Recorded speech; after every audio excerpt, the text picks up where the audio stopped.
ఓం శ్రీ గురుభ్యో నమః. ఓం శ్రీ మాత్రే నమః. దశమహావిద్యలోని చిత్రమైన విద్య ధూమావతి మహావిద్య.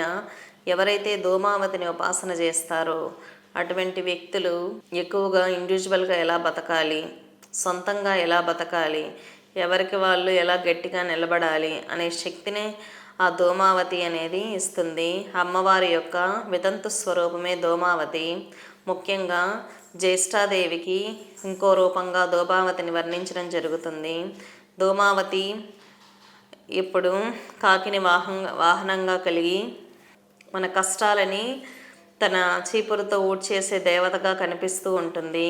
కాబట్టి ధూమావతిని ఆరాధించే వాళ్ళు అవి కావాలి ఇవి కావాలి అని అడగకూడదు. నా కష్టాలు తీసేయి, నా దరిద్రాన్ని తీసేయి, నా సమస్యలను తీసేయి అని అమ్మవారిని కోరుకోవాలి. ఎక్కువగా కోర్టులో వాదించే లాయర్లు ధూమావతి ఉపాసన చేస్తూ ఉంటారు. తెలుసో తెలియకో కేసులు వాదించినప్పుడు, తప్పులు చేసినప్పుడు అటువంటి కర్మలను క్లియర్ చేసుకోవడానికి ధూమావతి మహావిద్య అనేది ఎంతగానో ఉపయోగపడుతుంది. ధూమావతి చాలా తొందరగా ఎదుటి వ్యక్తి యొక్క కర్మలను తీసేస్తుంది. ఇంకా ఉచ్చాటన విద్యగా కూడా ఈ విద్య ప్రసిద్ధి చెందింది.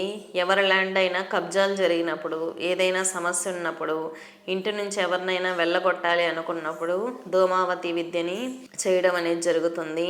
ఈ విధంగా ధూమావతి ముఖ్యంగా ఉచ్చాటన దేవతగా అత్యంత ప్రసిద్ధి పొందినటువంటి దేవత.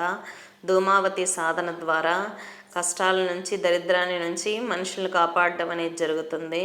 అమ్మవారు గొప్పగా ఎవరికి వాళ్ళు ఎలా ఇండివిజువల్గా బతకాలో శక్తినిచ్చేటటువంటి దేవత. స్వస్తి.